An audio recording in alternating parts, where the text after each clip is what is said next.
यस्तो घटना 1000 जनामा एकजनालाई हुन सक्छ? ए होइन, पहिलो पटक हुँदैछ भने पछाडि त 3 करोड नेपालीमा एकजनालाई मात्रै भएछ। अझै संसारको कुरा गर्नुपर्दा त अर्ब खर्बमा एकजनालाई मात्रै भएछ। के भएछ भने अब बेली बस्तार सुन्नुहोस्। हामीले त सामाजिक सञ्जालका बनावटी रिल्समा मात्रै सपनामा के गरेको देख्ने, अनि विपनामा हेर्दा त कोहीको कहाँ कोहीको के हुँदो रहेछ। तर यहाँ यथार्थै भइदियो। 62 वर्षको बुबालाई नमारी नहुने सपनामा खेल देखेका भीम बहादुर भुजेलले आफ्नै बाबु रामबहादुर घरतीको हत्या गरेथे। प्रारम्भिक रूपमा प्रहरीले अनुसन्धान गर्दा सास निसासिएर मृत्यु भएको भन्ने जानकारी आएको छ। भीम बहादुर छोराले पनि स्वीकार छन्, बुबाले सपनामा मारेको सपना देखे र मैले जितेको खण्डमा म बाँच्दो रहेछु भनेर उनले बाउलाई नै मारिदिएका छन्।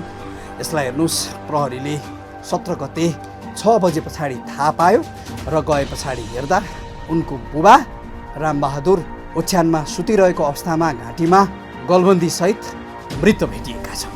यसलाई पुरा हेर्नुहोस्। यसमा घटना विवरण मिति 2083 साल 1 महिना 17 गते अन्दाजी 18:45 बजेको समयमा जिल्ला कास्की रूपा गाउँपालिका वडा नम्बर 4 बागेडाँडा स्थित यही बस्ने वर्ष 62 को रामबहादुर घरतीको घाँटीमा गलबन्दी बेरिएको, नाकबाट रगत बगेको, अचेत अवस्थामा रहेको भन्ने सूचना प्राप्त हुनसाथ हाम्रो इलाका प्रहरीकारले डाँडानाक सिसुवाबाट प्रहरी टोली खटी गई, जसमा प्रारम्भिक अनुसन्धान पश्चात पोस्टमार्टमको लागि हामीले पश्चिम क्षेत्रीय अस्पताल पोखरा पठाएका थियौँ। जसमा चाहिँ घटनाको विषयमा सूक्ष्म रूपले अनुसन्धान गर्दै जाँदा निज मृतकको घाँटीमा गलबन्दीको फन्का बेरिएको अवस्थामा भेटेका थियौँ र नाकबाट रगत जस्तो तरल पदार्थ बगिरहेको र कोठाको ढोका चाहिँ खुल्लै रहेको अवस्थाले गर्दाखेरि अलिकति चाहिँ शङ्कास्पद हो कि भन्ने हामीलाई चाहिँ लाग्यो र त्यस पश्चात हामीले त्यसलाई सूक्ष्म रूपमा अनुसन्धान गर्दै जाँदा घटनामा संलग्न निजकै कान्छो छोरा वर्ष 34 को भीमबहादुर भुजेललाई पक्राउ गरी थप अनुसन्धान प्रक्रिया अगाडि बढाएका छौँ र यो मृतकको यो यस्तो अवस्थामा हुनुहुन्थ्यो र हाम्रो यो अभियुक्तको विवरण यस अनुसार हामीले राखेका छौँ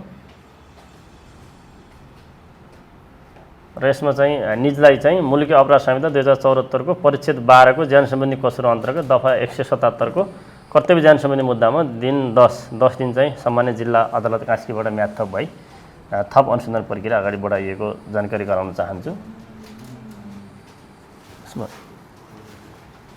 यो हत्याको कारण चाहिँ के रहेछ र के कारणले हत्या गरे? अब बाहिर आएअनुसार सपनामा बा मारेको देखेपछि विपनामा मारिदिएको भन्छ। हाम्रो पनि अहिले प्रारम्भिक रूपमा अब हिजो अभियुक्तको चाहिँ बयान लिने क्रममा अब अन्य कुराहरू पनि खुल्दै जाला, केही थप भएमा चाहिँ खुल्दै जाला र अहिलेसम्म चाहिँ बयानमा भनेअनुसार उहाँले सपनामा कि बाउले छोरालाई मार्नुपर्ने हो कि छोरालाई बाउलाई मार्नुपर्ने भयो भन्ने किसिमको चाहिँ सपना देखेँ मैले। त्यो सपना देखिसकेपछि मैले गएर मारिछु भन्ने किसिमको चाहिँ उहाँले बयान दिनुभएको छ। सपनामा त्यस्तो किसिमको आयो कि बाउले चाहिँ मलाई मार्नुपर्ने भयो कि मैले बाउलाई मार्नुपर्ने हो भन्ने किसिमको चाहिँ सपना मैले देखेँ। त्यो देखेपछि मैले बाउलाई मारेको भन्ने चाहिँ बयान दिनुभएको छ। अन्य थप अनुसन्धान त अब के खुल्छ अब त्यो हामी हेर्दैछौँ, थप अनुसन्धानकै क्रममा छ। पुरानो रेकर्ड छैन, त्यस्तो केही छैन।